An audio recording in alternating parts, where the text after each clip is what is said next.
대중의 관심이 식으면 사건도 어느 순간 묻힙니다. 대한민국 국민이라면 한 번쯤 들어본 이름 방시혁. 친숙하고 영향력 있는 인물이며 돈과 권력이 있는 공인이죠. 기존 주주들을 기만해서 주식을 헐값에 가로채고 우회적인 편법으로 수천억대 시세 차익을 독식했다는 방시혁 사태 그 전말에 대해서 들어보시죠. 방시혁, 하이브, 여기 4천억, 예. 부정거래 관련한 얘기입니다. 4천억이요? 예, 지금 또 이게 굉장히 화제가 되고 있는 내용인데요. 요거 짧게 한번 제가 해설해드리겠습니다. 그래서 아까 같은 우리가 명이 있으면 이런 암이 우리 시장에서 현재 오늘 딱 공존하고 있거든요. 이걸 우리가 어떻게 봐야 되는가 이런 말씀 드리려고 정확하게 하는데요. 안 하면은 이것도 정정 그렇죠. 요구 옵니다. 네네네. 네. 일단 말씀드려볼게요. 하이브가 상장한 게 2020년 10월이에요. 기억나요? 2020년 10월입니다. 네. 자, 그로부터 1년 전으로 올라가 볼게요. 2019년 9월하고 10월 언저리입니다. 예. 그때는 비상장이란 말이에요. 근데 이제 하이브가 이제 비상장으로 막 헤매고 있을 때 힘들 때 투자해줬던 초기 투자자들이 있을 거 아닙니까? 그렇죠. 그분들 덕에 오늘의 하이브가 사실은 있다고 해도 맞아요. 과언이 아니에요. 기틀을 예. 다진 거고 BTS 만들어낸 거 아닙니까? 그럼요. 근데 그분들은 왜 투자했을까요? 방시혁의 비전과 뭐 방탄소년단의 비전 이런 거 당연히 믿었겠죠. 네. 그런데 그건 믿은 건 믿은 거고 그분들은 어떻게 엑시트해요? 나중에 이 투자금을 어떻게 뽑아내냐고요. 결국에는 상장할 되면. 거다라는 믿음도 있었을 거 아닙니까? 그럼요. 그래서 물어봐요. 네. 야, 우리가 투자한 지도 오래됐는데 방시혁 의장 상장 언제 할 거야? 상장 검토 가능해? 라고 하니까 그때 방시혁 의장이 이 투자자들에게 이렇게 얘기합니다. 여차저차 검토해보니 상장이 어려울 것 같습니다. 이렇게 딱 얘기를 해줍니다. 예. 그러니까 그렇게 투자했던 분들 입장에서는 뭐예요? 청천벽력이에요. 그렇지. 우리 어떻게 엑시트하냐? 비상장은 투자금 뽑아내기가 어려워요. 비상장 회사끼리 거래해가지고 제값받고 엑시트하기 어렵다는 거 아닙니까? 예. 그렇게 해서 굉장히 고민이 많았을 거 아니에요. 머리를 막 싸매고 있을 때 다시 방시혁이 쓱 가서 한 번 더 얘기합니다. 그래서 굉장히 죄송하게 돼서 상장이 안 되게 돼서 굉장히 죄송하게 됐는데 제가 좋은 매수자를 소개해드리면 그쪽으로 지분을 넘기면 지금 값을 톡톡히 쳐준다고 하니 어떠신지요? 그러니까 아유 고마워 방 의장. 마침 어려운데 엑시트 플랜까지 만들어주네. 와, 너무 고마워 이러면서 두 손을 잡고 고마워 했을 거 아니겠습니까? 그렇지. 예. 그때는 그랬겠지. 그렇겠죠.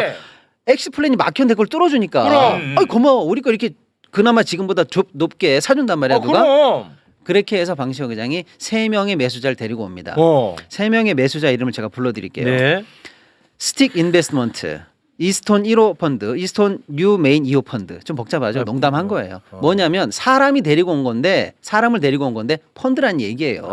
네네. 이 펀드에 넘기시면 어때요? 이 펀드가 여러분 지분에 대해서 관심이 있고 그래도 값을 톡톡히 쳐서 사준다고 합니다라고 하니까 이분들 입장에서는 뭡니까? 엑시트 플랜이 해소가 되고 너무 감사하지. 자기들이 생각했던 평가이익보다는 높게 쳐준다고 하니까 너무 고맙죠? 너무 고맙지. 그래서 이분들 이 초기 투자자들이 이쪽 펀드로 다 자기네 지분을 전량 매각합니다. 아니 근데 매각해요. 만약에 상장 계획이 있는 상황에서 이런 식으로 했다면 이거는 사기에 가까운데. 이제 그 얘기 넘어갑니다. 와 그래- 이거 미친다. 아니 그리고 상장될 일 계획을 커진다. 알았으면 아예 거기로 안 넘겨. 야, 그렇죠. 일 커져. 예. 너는 나가 있어. 다칠 수 있어. 예, 가만히 자 이제 핵심은 뭐냐? 예.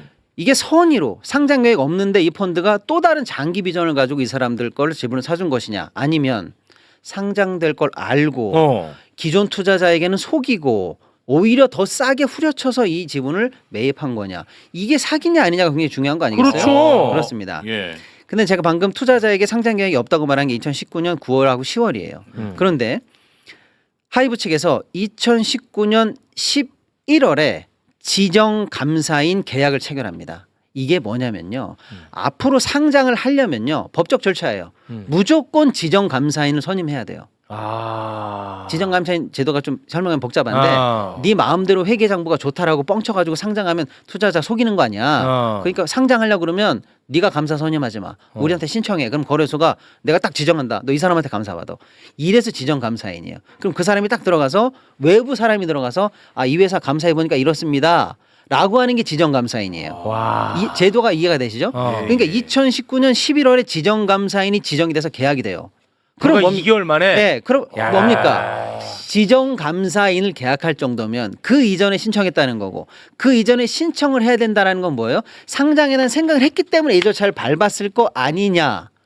라고 한다면 투자자에게 상장 계획이 없다고 말하고 싸게 매각하도록 만든 게 결국 사기적 술수 아니냐 이렇게 보는 겁니다. 자 여기서 한술 더 들어갑니다. 그래서 결국에 투자자들은 몰랐겠죠. 진짜 선의로 매각하고 뒤도 안 돌아봤는데 알고 봤더니 1년 뒤 지났는데 상장이 됐네. 상장이 됐어요. 되고 나서 어떤 일이 벌어지느냐. 상장하고 나서 바로 시장이 환호해가지고 35만 원까지 따상까지입니다. 따상을 딱 해서 35만 원까지 그때. 찍어버려요. 공모가 막 2배 쳐버립니다. 어떻게 그 판 사람들? 그런데 상장하자마자 첫날부터 아까 그 3명의 펀드 있죠. 그 사람들은 첫날부터 자기네들이 갖고 있던 물량을 팔아치우기 시작합니다. 와. 그래서 12일 연속으로 후려쳐가지고 결국은 35만 원까지 가던 회사 주식을 14만 원까지 사실상 60% 정확하게는 59%까지 폭락시킵니다. 그리고 막 집어던져요 물량을. 그러면 앞으로 하이브 잘 될 거야 BTS 때문에 잘 될 거야라고 믿었던 수많은 투자자들은 왜 첫날 오르더니 계속 떨어지는 거야. 어느 기관들이 물량을 계속 던지는 거야. 의아하지만 주식 폭락을 맞은 거예요. 개미들이 엄청나게 손실을 봤죠. 그때 폭락으로 집어던진 이 기관들 이 펀드들은 사실은 상장 전에 샀기 때문에 굉장히 싸게 산 사람들이기 때문에 당연하죠. 폭락을 맞고 던져도 돈을 엄청 벌었어요. 엄청 벌었겠지. 그래서 뭐 7천억에서 1조 이상의 순이익을 남깁니다. 와. 정확하진 않아요. 이건 법원을 가야 되는데. 그런데 문제는 여기서 한 발디 더 들어갑니다. 방시혁과 이 펀드는 알고 봤더니 둘 간의 주주 간 계약을 미리 맺어놨는데 그게 뭐냐. 나중에 당신들 말이야. 상장해가지고 물건 팔아가지고 돈 벌잖아. 그거 30% 나한테 줘. 아이씨. 라고 하는 소위 말하는 백마진 비슷한 얘기를 계약을 주주간 계약에 넣어 놓습니다. 그러니까 이 얘기를 알고 봐서 다시 시계열을 거꾸로 돌려서 처음부터 시나리오를 짜보면 상장 안 될 것처럼 속여서 기존 주주들에게 물량을 싸게 받고 그거를 펀드로 넘기게 하고 그 펀드는 펀드와는 상장을 준비하고 펀드는 상장하자마자 물건을 팔고 팔자마자 나한테 수익의 30%를 줘라고 해서 결국 대주주인 방시혁은 따로 30%에 해당하는 시세 차익을 뒤로 몰래 챙기는 이런 정도의 거래가 있었던 거 아니냐가 이번 사태의 핵심이에요. 와 이해된다. 그게 얼마야? 그래서 방시혁 씨가 받았던 이익은 지금 현재 34천억인데 세금 떼고 받아서 실제로 2천억 선이 아니냐라고 해서 적어도 2천억 이상의 차익을 방시혁 씨가 챙긴 거 아니냐라는 게 이번 사태의 핵심입니다. 자 이제 조금 더 깊이 들어가 볼게요. 최근에 나 방시혁 닮았다고 해서 기분 좋아했었는데 방시혁 닮았다고 하는 새끼들 기다려라. 네. 그래서 이제 방시혁 씨가 받는 혐의는 자본시장법 178조 위반에 부정거래 행위 위반 이 혐의를 받고 있는데 이건 법 얘기니까 조금 어려우니까 넘어가고요. 두 가지 문제가 있어요. 하나는 기존 투주주들에게 했던 배신행입니다. 배신행위죠. 이거는 만약에 상장할 거라고 생각했다라면은 이 사람들에게 사기적으로 정보를 제공한 사기죠. 거예요. 그리고 사실상 주주를 속인 거기 때문에 기존 주주 입장에서는 상장을 통한 주식 수익 창출 기회를 박탈당한 거나 마찬가지예요. 그럼요. 억울하겠죠. 이 부분에 대해서 한간에는 이제 이런 반론이 있습니다. 억울할 수 있다. 그런데 이거는 둘 간의 문제니까 사기로 처리해야지 왜 자본시장법 위반을 들고 오느냐. 억울한 사람끼리 해결하라고 그래. 이렇게 해야 되는데 왜 이게 증선이가 나설 문제냐. 이런 반론도 있기는 있습니다. 근데 자본시장법에 비상장 회사 이런 사기적 행태에 대해서 규율하지 말라는 법도 또한 없어요. 그러니까 우리는 한다 이런 겁니다. 이런 또 반론이 재반론이 있는 건데 제가 이 앞단의 얘기를 계속하는 이유가 뭐냐. 확인은 안 됐습니다만은 보도에 나오는 바에 따르면 이때 추가 수익을 포기해야만 했던 기존 투자자 중에 국민연금이 들어있다는 거예요. 와 이건 나라를 상대로 바로 그겁니다. 그래서 만약에 국민연금이 추가 수익 실현 기회를 만약에 박탈당했다면 예를 들어서 그래서 어쨌거나 방시혁 씨가 2천억이든 4천억이든 추가 이익을 벌었지 않습니까? 어쩌면 메이비 그 돈은 국민들의 돈이었어야 할 수도 있다는 거예요. 이래서 문제가 이게 공익적 성격을 띠고 있을 수 있다는 얘기입니다. 이거 확인돼야 되는 상황입니다. 보도는 나온 얘기입니다. 네. 자, 이게 이제 앞단의 기존 주주들에 관해서 벌어진 문제고요. 뒷단의 펀드 얘기를 해볼게요. 원래는 우리가 상장한다는 건 뭐예요? 어떤 회사가 좋은 실적과 기술과 이런 걸 가지고 잘 영업하니까 앞으로 투자자 여러분 이 회사를 우리가 보증합니다. 주식시장으로 올립니다. 이게 상장이에요. 그런데 올리자마자 대주주가 물건 팔고 도망가고 이때다라고 하고 주식 팔고 도망가면 그거 믿고 투자한 사람들은 뭐가 됩니까? 그럼요. 엉망이 되죠. 그래서 대주주라든지 주요 임원들은 상장이 되고 나서도 해당하는 보유 지분에 대해서 팔지 못합니다.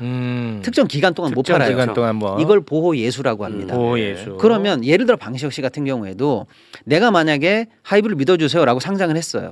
그러면 자기 지분은 못 팔아요. 특정 기간 동안. 그렇지. 책임 있게 경영하라 이 뜻입니다. 그렇지. 그런데 지금 어떻게 했어요? 펀드를 통해서 지분을 팔고 사익을 먹었죠. 우회로. 보호예수 위반을 우회하면서 탈법 행위를 그러네. 벌인 꼼수란 얘기예요. 야 진짜. 씨.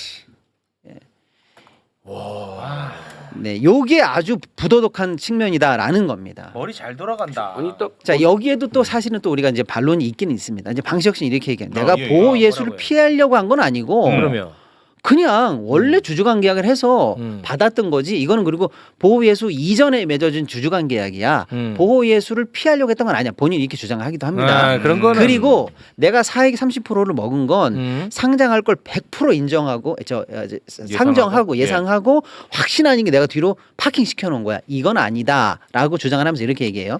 만약에 상장이 불가할 경우에 이 펀드가 썼던 집은 내가 되사주기로 했어. 내가 매입 의무까지도 쥐고 있는 거니까 나는 리스크와 기회를 동시에 지고 있었을 뿐이지 내가 내 이익을 파킹 시킨 건 아니야라고 얘기하지만 그건 말이 안 되죠. 왜? 아까 얘기한 것처럼 상장은 이미 준비했다라는 게 증서원의 판단이고 네. 상장을 하냐마냐의 사실은 가장 키는 본인이 지고 있거든요. 그렇죠. 그러니까 본인이 상장 불발에 대한 리스크를 질 리가 없어요. 네네. 그러니까 서류상으로만 진 거지 실제로 지어지지 않는 리스크라는 그렇습니다. 얘기예요. 이런 재반론이 또 있는 거죠. 네, 뭐 그래서 저는 방시혁 씨 반론은 뭐 제 귀에는 솔직히 안 들어옵니다. 네, 미안해요 방시혁 씨.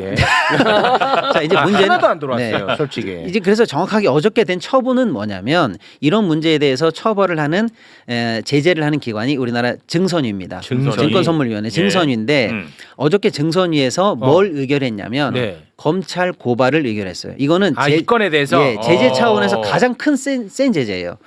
이 서류를 통째로 이제 싸들고 증선위 의견까지 합쳐서 검찰로 가는 거예요. 야 검찰 이거 받아라. 이거 법원으로 보내야 된다.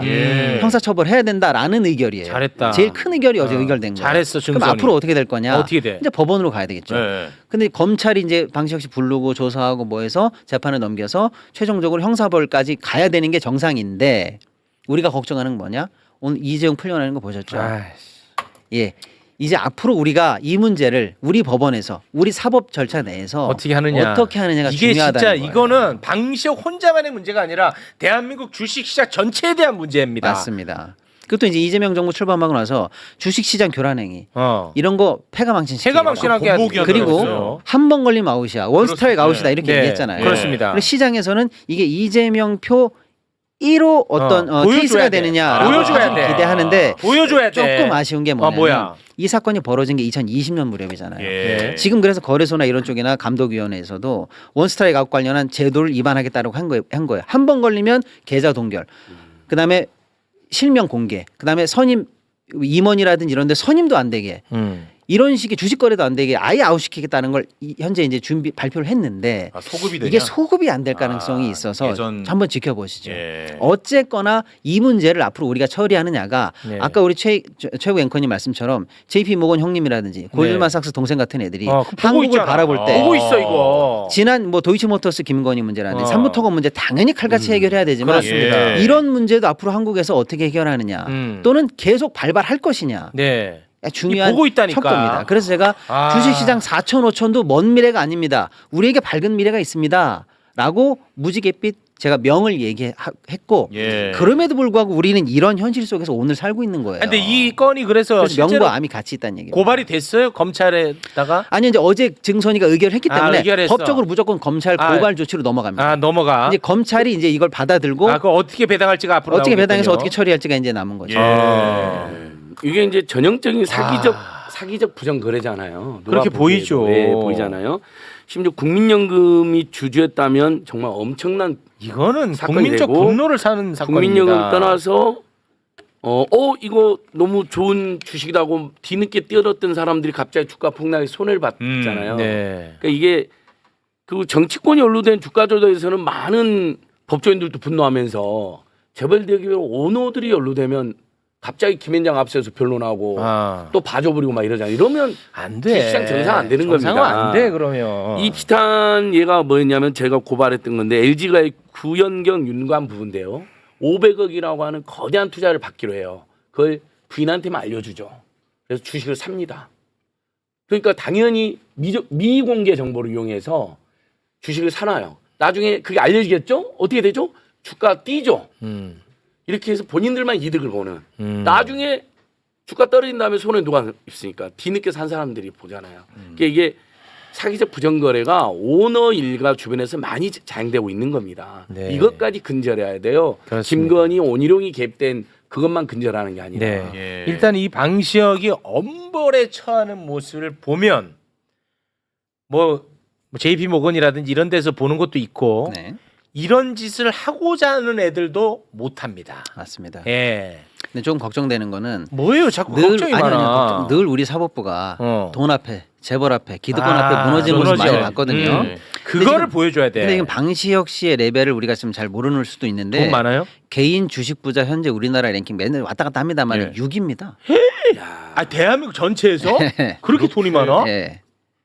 그걸 그 부자를 누가 만들어줬어요? 우리 개미들이 만들어준 거나 마찬가지죠. 주식 부자 만들어줬는데. 근데 결국에는 그 안에 이런 사기적 행태 와, 내지는 그렇게 많아? 부정거래 의혹 행태가 숨어 있다라고 하니까 씁쓸한 연입니다만. 대중의 신뢰로 유명해진 인물이 주식 교란 행위로 자본시장의 근간을 흔들었습니다. 이미 돈과 권력이 있는 위치에서 개미들을 속이고 꼼수를 부려 본인의 이익을 챙긴 방시혁에게 사법기관의 엄중한 법 집행과 철저한 처벌이 반드시 이루어져야 한다고 생각하신다면 구독과 좋아요를 부탁드립니다.